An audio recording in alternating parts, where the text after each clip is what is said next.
So hello everyone, thank you for joining. My name is Nicole Roberts and I am the Community Outreach Coordinator with the St. Petersburg Downtown Partnership.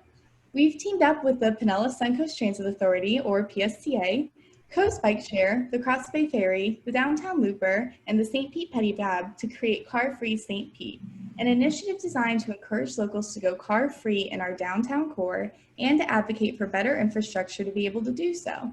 In line with that, today we will be talking to Michael Huston of Civic Plan Studio about what streets could look like if they were designed with a human-centric approach.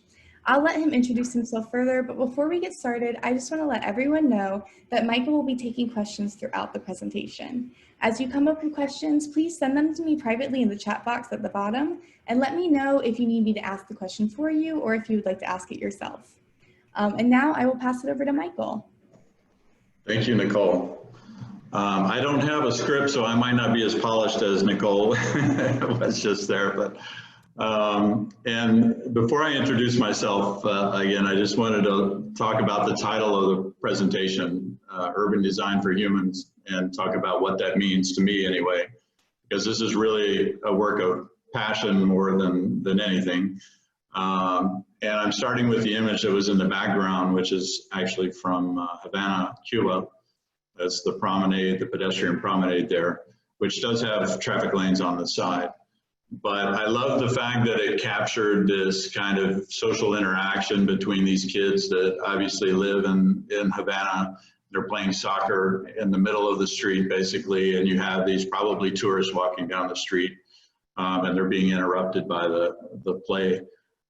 But that type of interaction really, we don't have good places for that type of interaction in our cities today. Maybe in the parks and on the beach, but in our streets and our open spaces, you just don't, it's been overtaken by cars. So I think that's kind of what I mean, or what we mean when we say urban design for humans.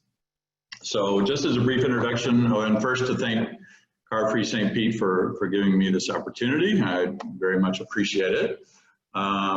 I am Michael Huston. It looks like Huston, but it's actually spelled or pronounced Houston. I'm a registered architect and I've transitioned to urban design over the years. I last worked for DPZ co-design in Miami for 6 years. If you're in the planning profession, you know who DPZ is. They developed the Transect and the Smart Code and Lean Urbanism, among other initiatives. I currently have a storefront design studio on Central Avenue. If I turn my camera around. Oh, actually the camera's not on, so you can't see. But anyway, I'm right across from the dog bar and the new brewery that's going up. So I'm kind of right in the middle of the Grand Central District. I consider myself a student of the built environment. So I started this blog called The Empirical City, because I like to base my design and my philosophy on observation, empirical knowledge. And these are a couple of articles that I currently have on my blog. One is calling for large urban centers to be exhaust-free by the year 2030. That idea came to me when I was visiting Mexico City about half a year ago, and I noticed all the plants and everything. Even though the city was beautiful, everything was covered by this layer of soot and dirt. And I thought, why are we putting up with this? And the other one is called From McMansion to McMain Street, and it's more of an architecture critique on the way that multifamily and mixed-use buildings are designed today. So if you're interested in that, you can check them out there. And then these two images kind of represent why I moved to St. Pete. These are from 3 years ago, about a year before I moved here. And my image of St. Pete was kind of like a lot of people's that haven't been here in a while. Was kind of, I thought it was this sleepy little retirement community. But when I came here 3 years ago and I saw these cool little funky businesses popping up on Central Avenue, I started to change my image of what St. Pete is and how it's changing. I don't think I actually ever patronized any of those businesses, but I want to live in a place where those types of businesses can exist and where people can experiment and do new things. So that's what landed me here. And in terms of my design philosophy, I would say, looking at quality of life is the kind of the umbrella that covers everything else for me, whether it's transportation or education or leisure and recreation. Everything kind of falls under that umbrella of enhancing quality of life. So I look at all planning decisions in that realm.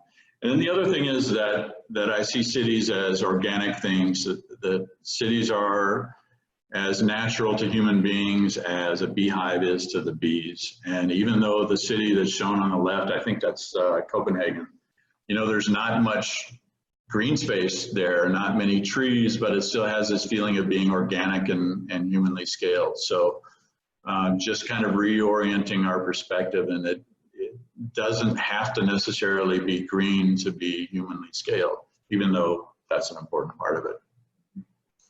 And the other thing we've realized recently is that we've made a lot of mistakes, you know, starting in probably after World War II and continuing into the 60s and 70s and the 80s, that we've paved over a lot of our open space. And we're only beginning to kind of correct a lot of those errors that we've made over the decades. So first, I was going to start with what I'm calling a crash course in urban design. You guys that are in the planning profession will already be familiar with this, but to me, the most important series of cartoons probably in urban design are these ones that were done by Leon Creer. And the first one, he shows kind of the complete city, and he says, really, the city is composed of only two parts. You have the public realm, or you could say the civic realm, which consists of the public buildings, the schools, the libraries, but also the streets, the pavement on the streets, the things that are owned by the community. And then you have the private realm, which is the apartment buildings, the office buildings, all the stuff kind of in between that civic infrastructure. And when you put those two things together, you have the complete city. And I think you could also say there's a third layer, which would be kind of a management layer that kind of hovers over that. And that might include things like code enforcement and maintenance. Here in the Grand Central, we have the business district. But those types of things are also important to keep the city looking good. So to kind of highlight that, I took this shot of 4th Street and kind of whited it out. So this whites out the public realm, and you can see you're left with the private realm. And the private realm is very different than the public realm. Than the public realm. You have less control over it. It's determined a lot by economics, but you can control somewhat through zoning and things like design guidelines. And that's going to be the subject of the next talk that we're going to give probably in a few weeks. We're going to focus more on the private realm, because you really need both aspects to make the city work.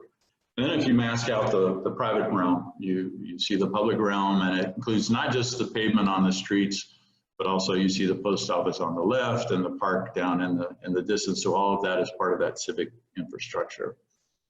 And unfortunately, a lot of our civic infrastructure, a lot of our open space is being given over to the private automobile and moving the private automobile. And hopefully we can start to reverse some of that trend. And to illustrate how much of our open space is devoted to cars, I took this shot, and actually this is probably one of the better, more complete streets downtown. I think this is 3rd Avenue South, if I remember. You have housing on both sides. You've got some decent sidewalks on the side. But if you highlight the area that's been devoted to cars and transportation versus the pedestrian, you know, you've got this big wide expanse in the middle that's been given over to cars and very little that's left for the pedestrians. And if we take that and we superimpose our promenade from Havana and then re-diagram it, you can see that the cars are still there, but they're kind of off to the side and kind of a narrow space, and you've given over a lot more space to human beings. And that's not to say that this is the right treatment for that street. It's just the idea that we've got to rebalance our open space and provide more space for humans. So basically we need less of what we have on the left and more of what's diagrammed on the right. And I think we're to our first break. If anybody had any questions, otherwise we'll keep going. I think we can keep going. There's comments that we love the visuals, but I think we can save some time for questions at the end. Okay, all right, we will keep going then. So the next thing I wanted to talk about is just kind of an introduction to the transect and the concept of urban ecosystems. So the first transects were natural transects, originally proposed by the explorer Alexander von Humboldt. He was from Germany, traveled all over South America.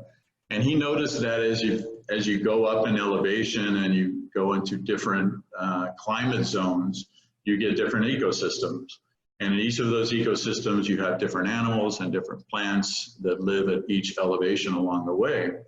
And in 2003, the good folks at DPC realized that you can kind of say the same thing about the urban landscape, that it kind of goes from these zones of being very natural to very urban and everything in between. And in each of these zones, you have building types and street types and even people types that kind of fit those different zones.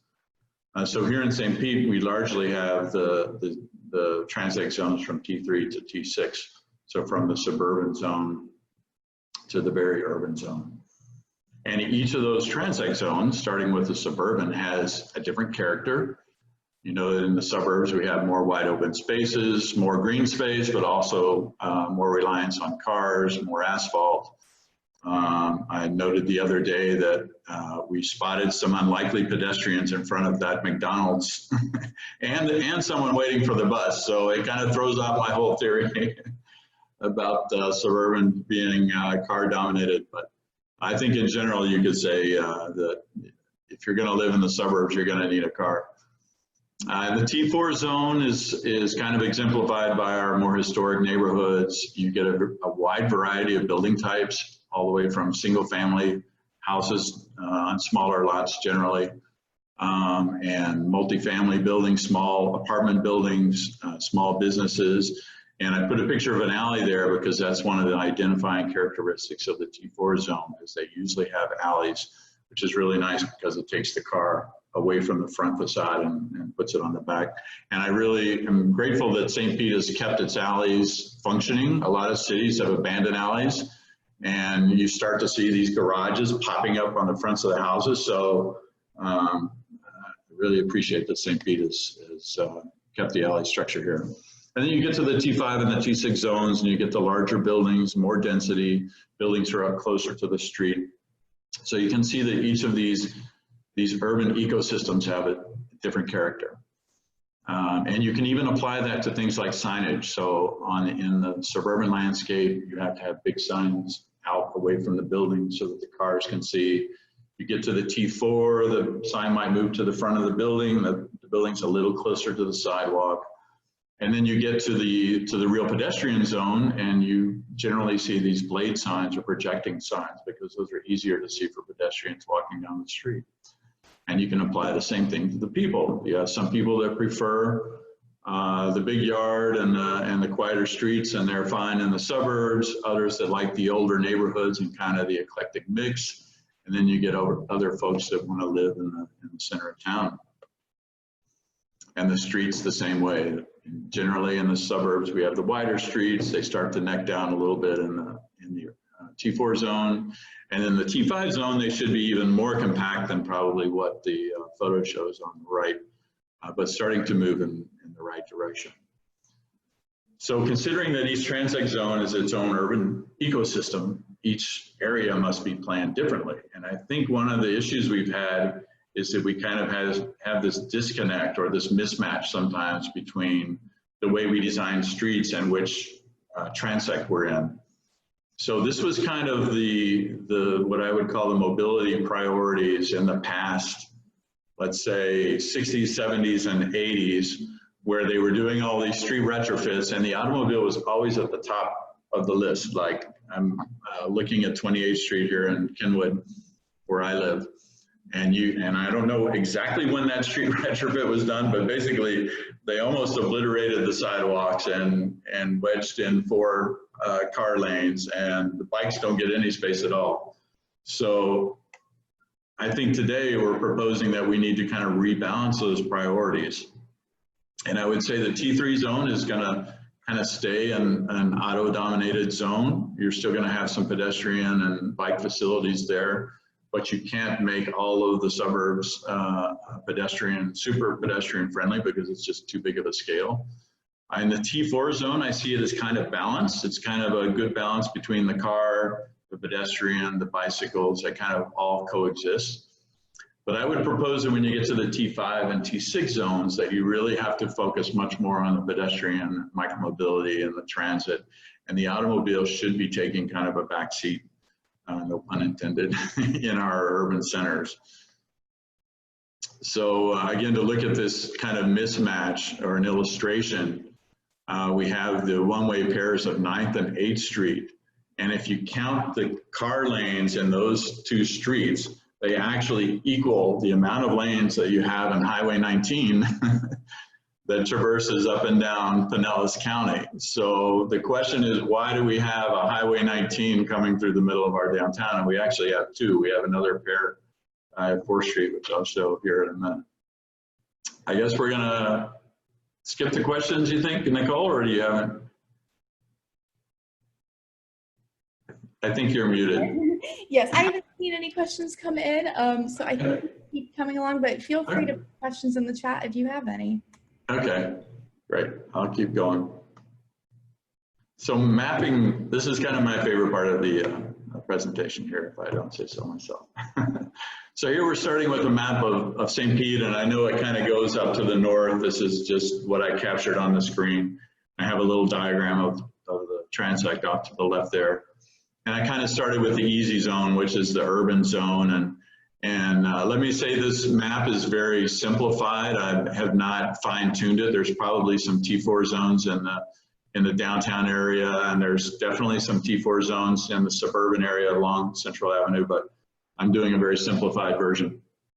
So we kind of start with the urban core and then start working our way out and kind of looking at the street views. It appears to me that the T4 zone is kind of mixed, eclectic, older zone. It goes up to about 30th Avenue North on the north side and about down to 22nd Ave on the south. And then just behind all of the development you have along 34th Street. And most of those neighborhoods, which include Kenwood and Palmetto Park and the Old Northeast, are these older neighborhoods with alleys and things like that. So then you get to the suburban zone, and which takes up a really large area. And if you could zoom out to all of Pinellas County, you would probably see that Pinellas County is probably 85% of T3 car-dominated suburbs. So when we look at what we're going to do in the downtown and compare it to this vast area of T3 zone, hopefully what we're asking for is not too much. And you could also say, so I've labeled these now as the suburban areas, the car-dependent area. I would call the semi-urban T4 zone as the car-neutral area, where you can live with a car, without a car, and kind of still get by. And then the urban zone could be, you could call it car limited or car free. It's a place where you should be able to live comfortably without needing an automobile. You should be able to get around by bike, pedestrian, transit, all those kind of things. So my request today, and I'm not too proud to beg, is can we please make this one little area a walking and biking paradise? Like, what if we really focus on the downtown area and prioritize pedestrian and bicycle and transit movement within that area and really make it friendly to those types of movements? You know, I think it could really create it's not just an economic development play, it's also for tourists, for livability, for all those other things we talked about. And maybe we could also commit to it being exhaust free by 2030. I think with the advent of electric cars and e-scooters and e-bikes, that it's not too much of a stretch to say, hey, let's take this zone, whether it's the whole downtown or maybe just a small portion, and say, let's, you know, commit to going either human powered or electric powered in those zones to increase the air quality and the overall environment. So zooming in downtown, it's about 1.5 miles by 3/4 miles, as you guys probably know, and more or less 800 acres. And again, my boundary is simplified. I'm sure there's like a more detailed boundary than what I proposed here. But I think this diagram kind of represents the way the street system is currently designed. And you have these kind of larger streets that kind of bisect the downtown, and they kind of don't change character. If anything, they get wider when they go downtown rather than necking down. And again, to highlight that, you only have to look at the 4th Street corridor. So it goes from a fairly tame 4-lane road, both north and south of downtown. And then when it gets to downtown, for some explicable reason, it goes to 8 lanes on 3rd and 4th Street. So at some point, I guess somebody was really given the job of making downtown super car friendly and reducing traffic, and they did a really good job at it, but I think, you know, we lost some things as well. So going back to the diagram, so this is kind of the before situation, and I would propose the diagram should look kind of more like this, that even if you have these streets kind of coming into downtown, once they reach downtown, they should maybe neck down, the sidewalk should get wider, and the impact of the automobile should be lessened, not blown out in the street. And then if we look at the, examine the downtown in the pedestrian scale, so we generally use a quarter-mile radius as kind of our pedestrian shed. So most people we consider will walk 10 minutes from one destination to another before they look for other forms of transportation. I think on a hot summer day in St. Pete, it might be less than a quarter mile. But quarter mile is the kind of the rule of thumb that we use. And we also use it to determine the size of neighborhoods. So we typically say that a neighborhood is about the size of a pedestrian shed. So if you start laying those circles over downtown, you actually see it breaks down into about 6 neighborhoods, as I've seen it. And so I think one of the points of that is that you can't expect most people to walk from one end of downtown to the other, that you have to look for other forms of transportation to get around if you want to connect the whole downtown. So I kind of superimposed another grid, a finer grid than the automobile grid. And that might be a grid that accommodates micromobility, which is kind of a growing segment of the transportation network now. I particularly like the one on the upper left. It's a autonomous microbus, and I'm sure Duncan is familiar with this. And this one is in Tallinn, Estonia. And so you might have these little microbuses circulating around downtown to get you from one end to the other. But you should also be able to accommodate things like e-bikes and e-scooters and other forms of transportation. And just to mention on the scooters, I think the scooters do fall in that kind of tricky segment right now. They're having been on one in a big city. I do agree they're not great on sidewalks with pedestrians, and they're really not that great in car lanes with cars. They really work best in bicycle lanes.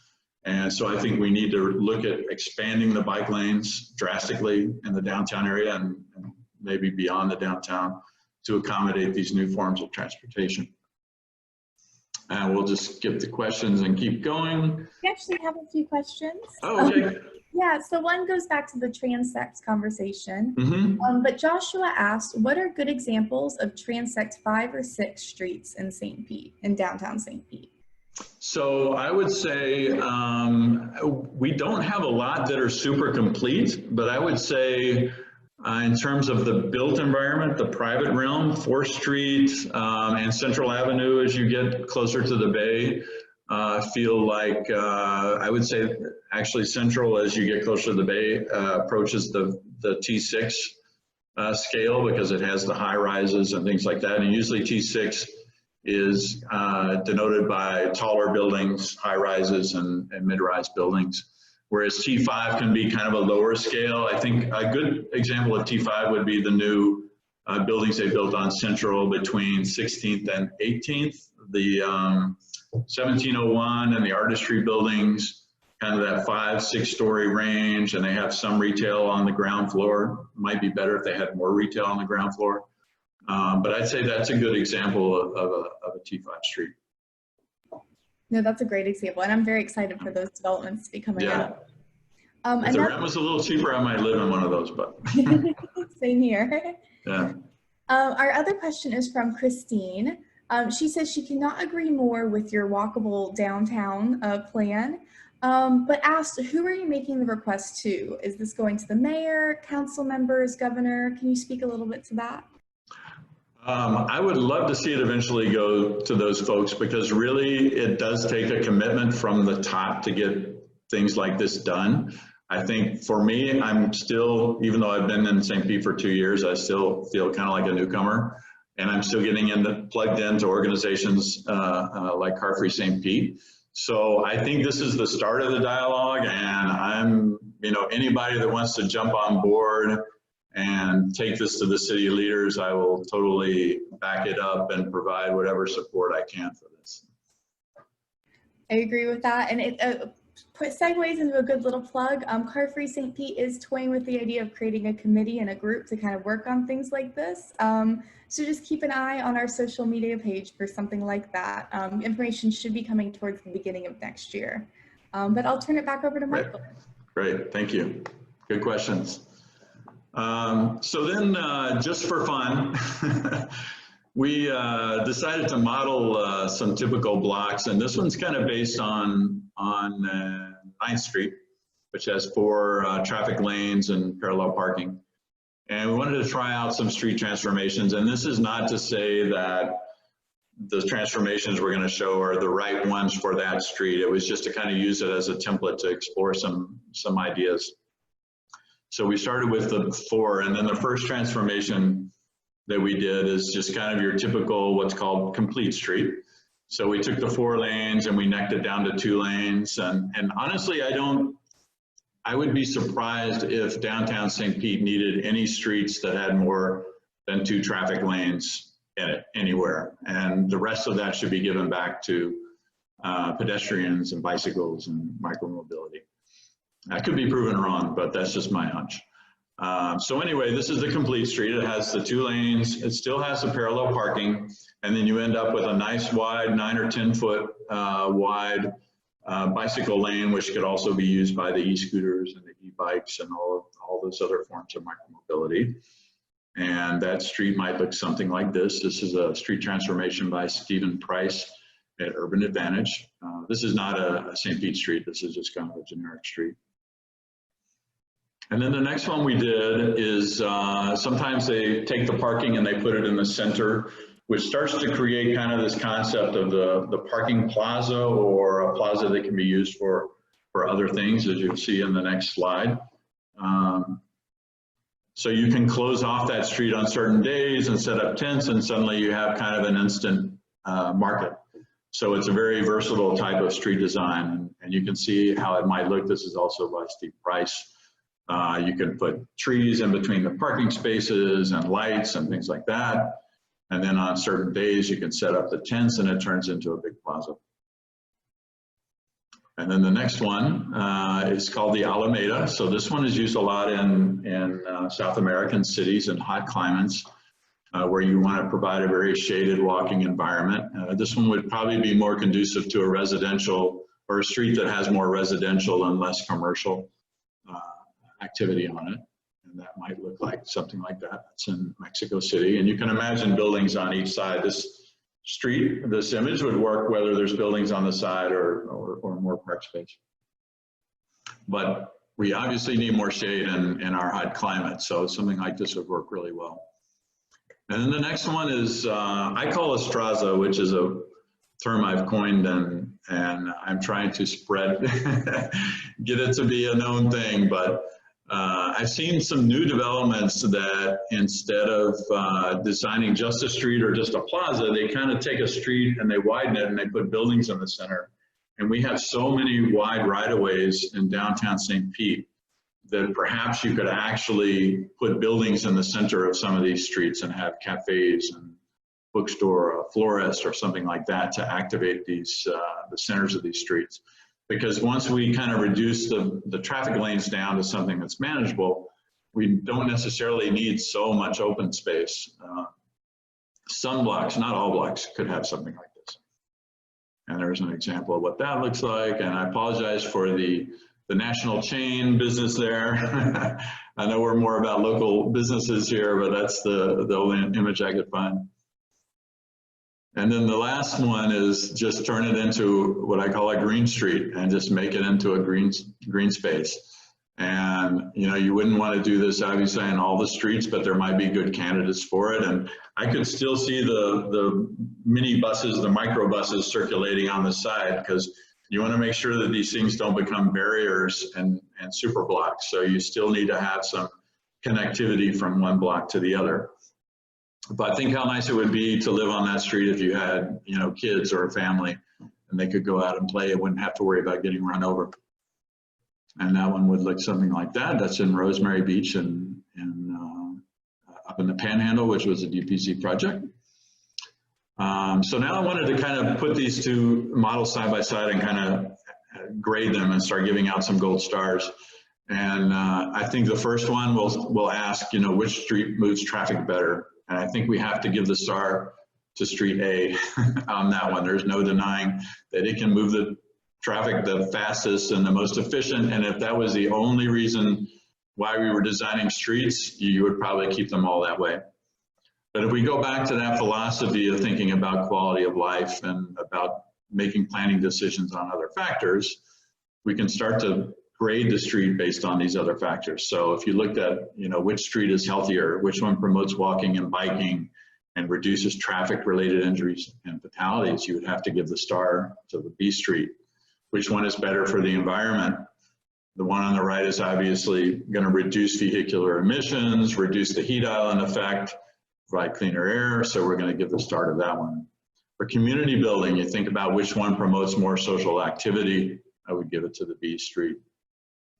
Economic development, if you were going to build a building, one of these buildings was actually a vacant lot and you were building a new apartment building, which one would you want to build up against? Would you rather build on the A or the B?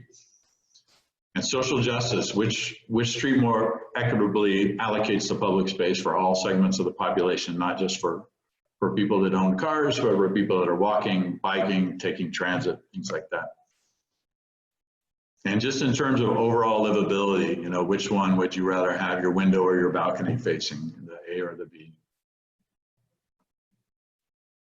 And I wanted to kind of conclude with just showing some examples of cities that are doing this. So the first one is from Vienna, Austria. And note the little tobacco traffic business over there on the left, and how after the transformation, it's still there, it didn't go out of business.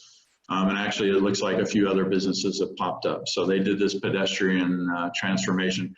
Probably you can still get emergency vehicular access on this street, which I think is important, but on most days it would be filled with pedestrians. And then this one is St. Paul, Minneapolis. This is more of a complete street kind of transformation where you put in the wide bike lanes and some landscaping and reduce the impact of the automobile. In Utrecht, Netherlands, of course, the Netherlands is one of the leading countries that has done the most for bikes and pedestrians. This one was one I experienced in Mexico City. You wouldn't believe how much a city like Mexico City has been doing lately. They've got BRTs running everywhere. They've got these shared streets. They're doing all sorts of cool things in Mexico City right now.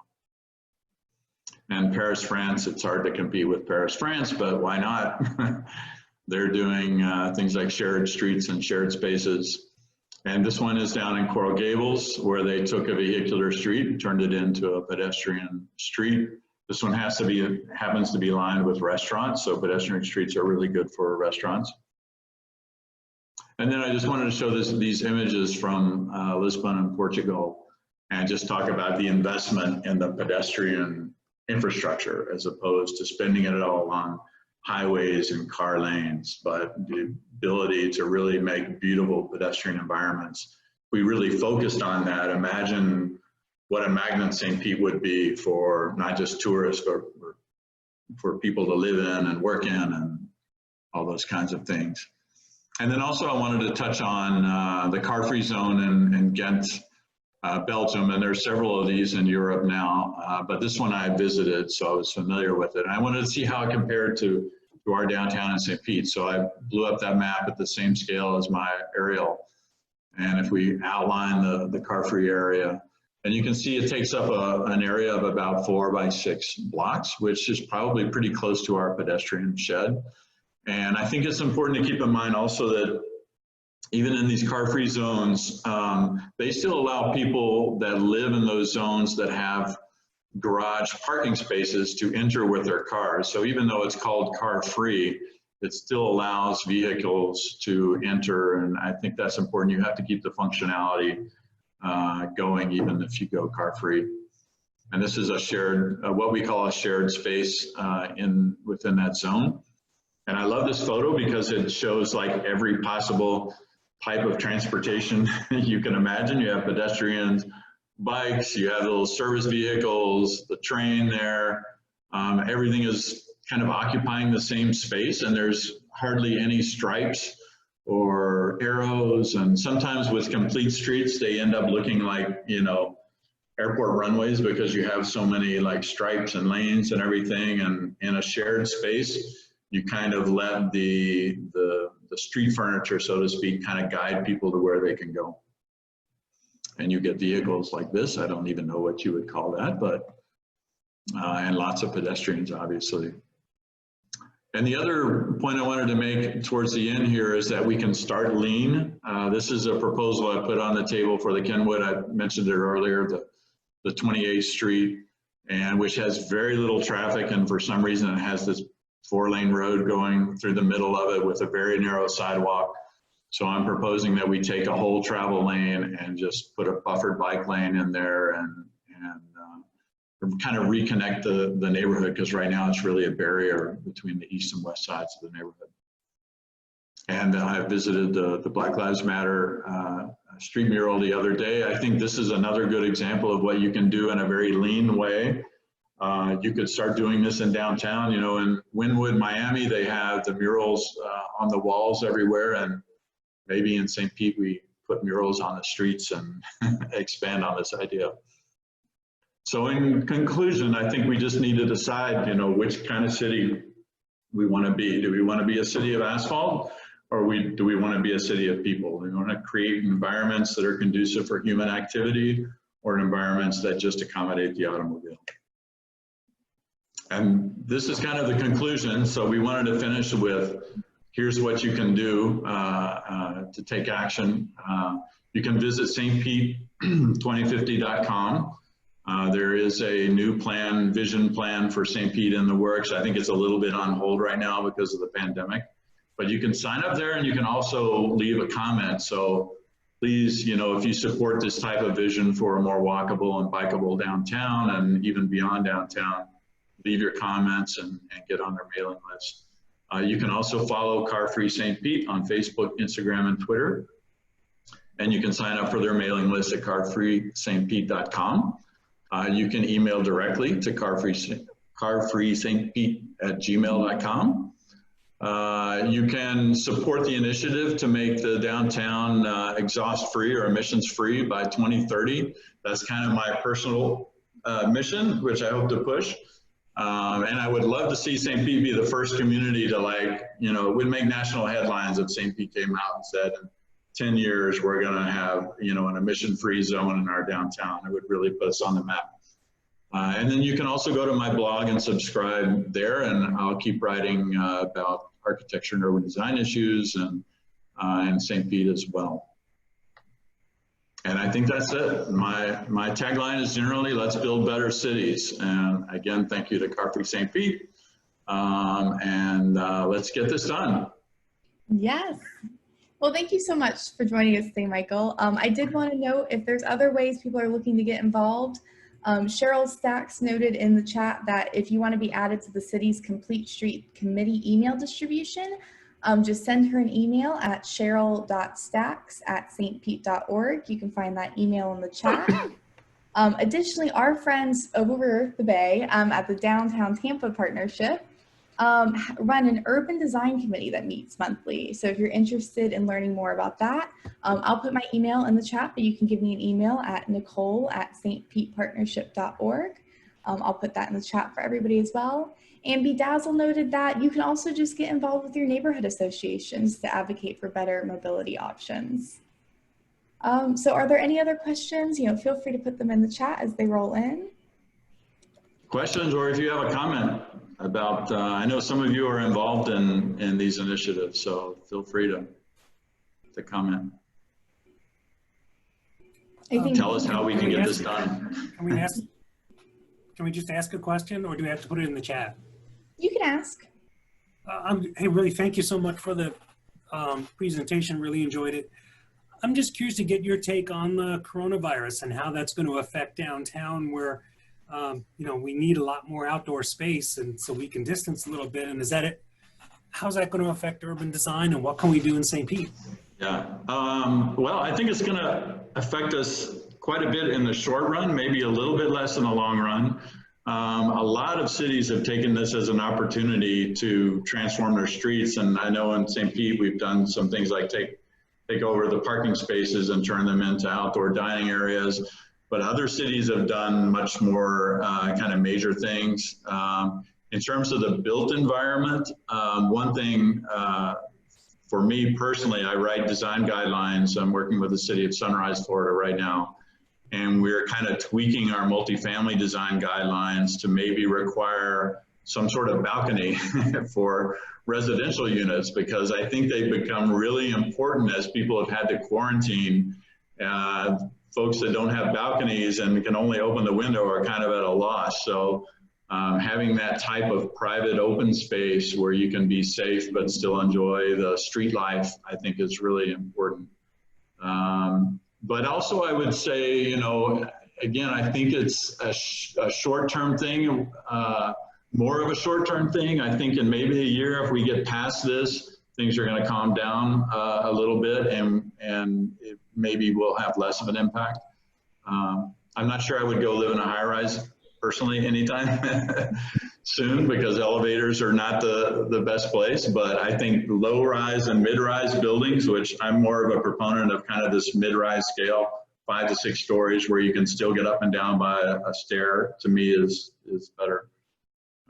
So let's see, you know, I don't know all the answers to that, but it's an interesting question for sure. Does anybody else have any other questions? Oh, sorry. I'm just saying thanks. Appreciate the answer. Thank you. I'll take a quick moment. My name's Lucas Cruz. I'm the city's bicycle pedestrian coordinator. I see a bunch of folks on the participating that names I don't recognize. So just thought I'd let you know, about a year ago, the city adopted a complete streets implementation plan. So if you haven't looked at that yet, it's you can find it on the city's website, where we actually went through and mapped all of the land uses and street types and developed a transect model, just like Michael had laid out. And kind of how we then applied that was we identified some of the streets that still need to function to move cars and transit, but we specifically kind of then created a bikeway network that covers the whole city. And the other key takeaway from that is maximum desired operating speed is what we're calling it. And so the concept is where you're saying it's a place for people, then the speeds need to be oriented to that. So just a heads up, we've kind of started moving in this direction, but it takes folks like you, all of you get participating on the call, and Michael, and you know, when we can get some of those buildings that come in that we don't influence, you know, when they're trying to decide whether they need 900 parking spaces or they need many, many fewer parking spaces than that, and what their frontages look like. And I see Cheryl posted in the chat the link to that. So just wanted to share that. You know, hope to keep the dialogue going, and hope you read the plan and kind of see, you know, if you show up at public meetings such as the Development Review Commission, or we have an ongoing downtown mobility study looking at things like the future of some of those big wide streets and how we can repurpose them, make them smaller, turn them two-way, and so on. So your voices are very valuable in that process. So that's all. Just wanted to chime in and say that. And I'm glad you mentioned the mobility study, because I intended to mention that when we were looking at that diagram of downtown, because I know those corridors that kind of slice through downtown are a focus area of the study. And also the speed issue, I meant to mention that as well. You know, I would not mind seeing a reduction of the speed, you know, way down to maybe 20 miles an hour in the downtown area. Unfortunately, a lot of the streets are designed to kind of induce people to go faster than 20 miles per hour. So 20 miles per hour is kind of considered a safe speed for pedestrians. If, you know, you get hit going 20 miles an hour, you're probably going to survive it. You get hit going faster than that, your odds are not too good. And, you know, we can go on and start talking about the First Avenues as well when you talk about speed and people crossing, you know, from Kenwood, where I live, to Central Avenue. You know, we do have definitely have some speed issues in our city, and I'm glad the Complete Streets Plan is starting to address that. It's great.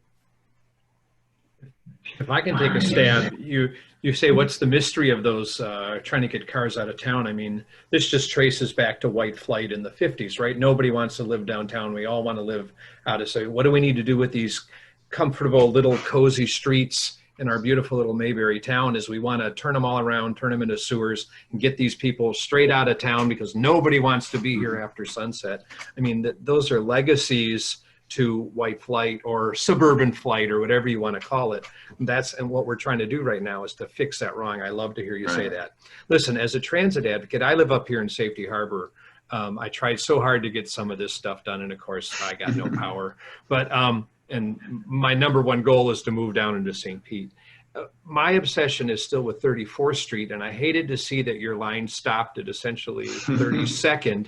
I wish that someone would start talking about, instead of T4, considering 34th Street T5, that it's going to take a complete redo of it, except in Florida, every hurricane comes through and gives you a chance to redo, or, you know, a fire, or shoot, most of our stuff is like a Walmart is designed to be torn down every 10 years and be rebuilt anyway. When it's being rebuilt, don't rebuild another Walmart. You know, when you tear that ugly Home Depot down, don't rebuild another Home Depot. We talk about transit zoning, and I just wish someone would get that thinking that that's really T5. I'm not used to the transect terminology, but certainly TOD. And because in our town, we have a ton of people that don't live downtown. They're not millionaires. They're never going to be in those beautiful walkable neighborhoods. They're not going to be eating at those cafes, but they are physically challenged. They need transit. They're dizzy. They're epileptics. They're veterans. They're never going to own a car. They can't afford it. They're in hover-rounds. And so they need to be somewhere very near the corner of Central Avenue and 34th Street, near that central Grand Central hub. And so to start calling it, that's really car country. Like, no, stop, one more block. You know, that's what I came here to say. Yeah. So thanks. Well, I think the map was more mapping the existing, but not necessarily what the vision could be for that area. I agree. There's pockets there. They could be T4, T5, certainly. Sometimes in corridors like that, we focus on the perpendicular streets because it's really hard to urbanize those streets if they're like county or state roads, which I'm guessing 34th Street is still a highway designation there. And unless you can like tame the right of way and reduce the traffic lanes, it's really hard to make them feel pedestrian friendly, unfortunately. Yep. But if the good folks at the county and the state can that's the hill I'm going to die on at age 60. Yeah. So great points, though. Hey, I'd like to ask a question, if I may. Oh, go ahead. Oh, hi, Michael. I'm just wondering, it seems like, I think most of the people that I know on this webinar are very amenable and in sync with your concepts and mindset, and would love to just push a button and have all these things come true. But you very adeptly identified that all of Pinellas County, with the exception of these tiny little dots, is suburban. And so these are the individuals who, when traveling into the workplace or coming into the city for fabulous restaurants and museum experiences, these are the ones that just really hammer the elected officials that they are going to be paired with their car. And so I just wonder, in a social environment or in conversation, how do you kind of try to elevate suburbanites that are just, they don't get it yet? How can we, what do you say to people to try to get them into a different mindset? Wow, that's a good question. I'm not sure that I've been very convincing in the past, but just as an example of what you're talking about, though, when I was involved with a technological institution downtown, and I was talking to the receptionist there one time, and she lived in Clearwater, Florida, and commuted to downtown St. Pete every day. And I started adding up all of the miles that she was traveling every day. And I just don't think it's a sustainable strategy to build roads and cities so that folks can commute in their single car 20 miles into town every day. So I think we have to change that mindset of we have to keep building more and more roads because we have more people, living in Tampa and working in St. Pete. Maybe we need traffic congestion pricing or tolls or I don't know what, but I think it would be easy to go down that road of let's just keep building more roads and make it easy for people that live wherever they want to live and commute in. It's fine, but I don't think it's sustainable. So I think the sustainability aspect is probably the best argument to make. If you're interested at all in the environment and things like climate change, then you really have to think about your own carbon footprint and how far you're commuting and things like that. And so maybe that's a way to convince people to take that angle.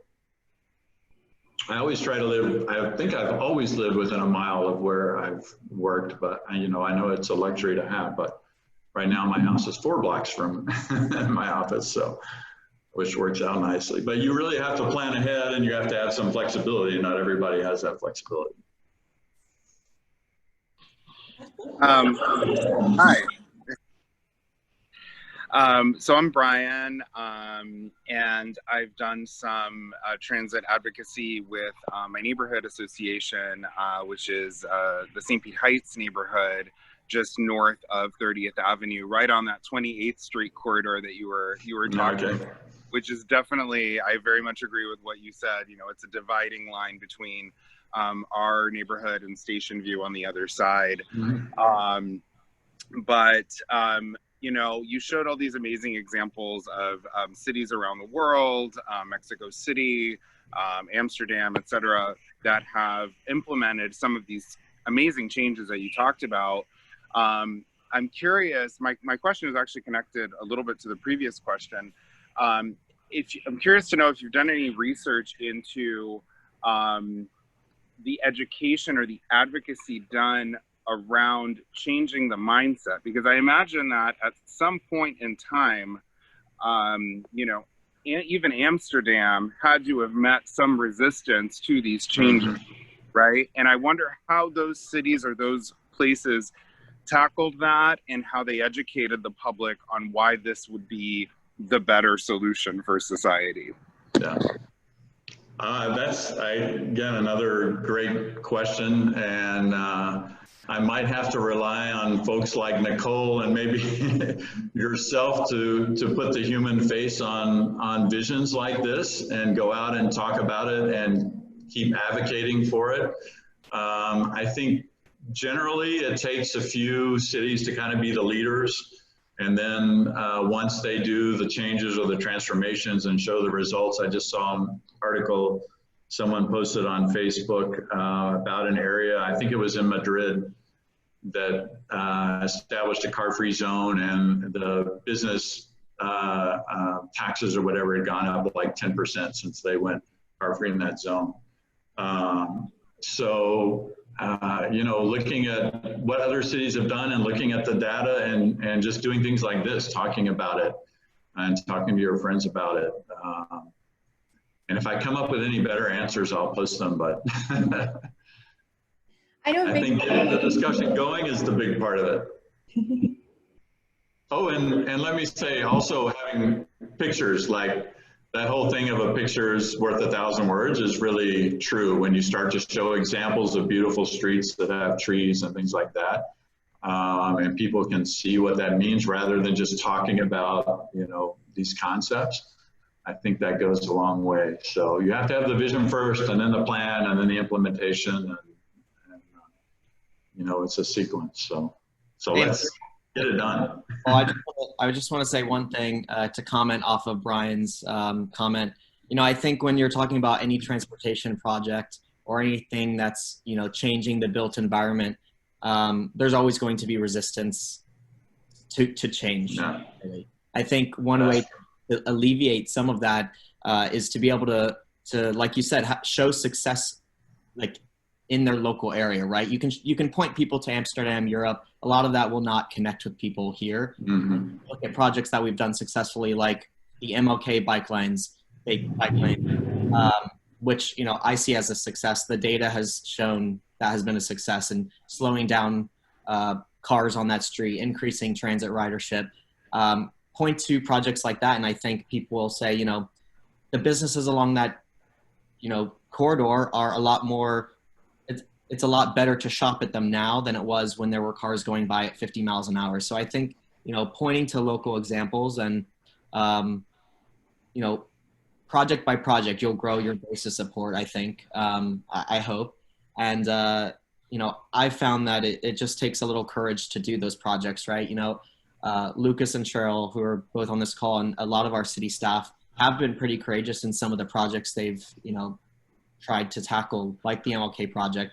I think, you know, a decade ago or even 5 years ago, trying to remove, you know, a lane of traffic for bike lanes in St. Pete was probably just not something that anyone would do. So even though we've gotten, you know, that project, I think that's such a big progress for what we've done. And I think St. Pete has been a leader in the region and these types of projects. You know, we're seeing stuff that we're doing sort of being emulated in Tampa now because they've seen it work. So, you know, I think we've made a lot of progress in the past couple years, and I'm excited to, you know, continue making progress. But it does take each and every one of us to sort of push forward. Yeah. If I can make one other and kind of build on that, I think one way to do it is to kind of start incrementally, kind of like the MLK. You know, you can take certain blocks downtown and make these transformations without doing, like, you know, don't do 6 blocks, just do 1 or 2 blocks in the beginning and let people get used to it and see the positive benefits. And then Nicole and I were talking about Central Ave, because I know there was I think there's a proposal on the table kind of to pedestrianize parts of Central Ave, and I think it's a great idea, but I would, if it's pursued, I would do it in a very small way at the beginning.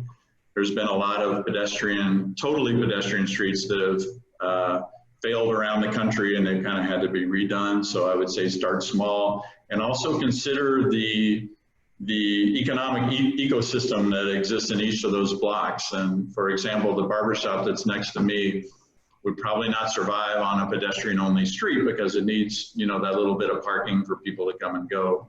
Whereas the brewery across the street would probably benefit by it. So you have to really look at not just the transportation aspect, but the economy of the businesses and all of that together. And I would favor, you know, let's start reducing the traffic impact lane by lane. And if some of those streets end up being pedestrian only, or maybe micromobility and pedestrian, that would be great. But we've got so many excess traffic lanes in downtown and beyond downtown that, you know, let's just take a lane on almost every street and convert it to bike micromobility tomorrow. You know, no, we can't do it tomorrow, but hypothetically. Well, it looks like we approached the end of our time, but I really do want to thank everybody on the call. You know, we have Lucas Cruz and Cheryl Stacks who are doing the work to make our city very car-free friendly. Even Christina Costa, who runs Pedal Power Promoters, does the bike-friendly business program in Tampa and St. Pete, and again is helping to spread that message of how to be bicycle friendly to our local businesses. And then, of course, to Michael for this amazing presentation, very thought-provoking, and I think we all got a lot out of it. Thank you. Thank you for having me again.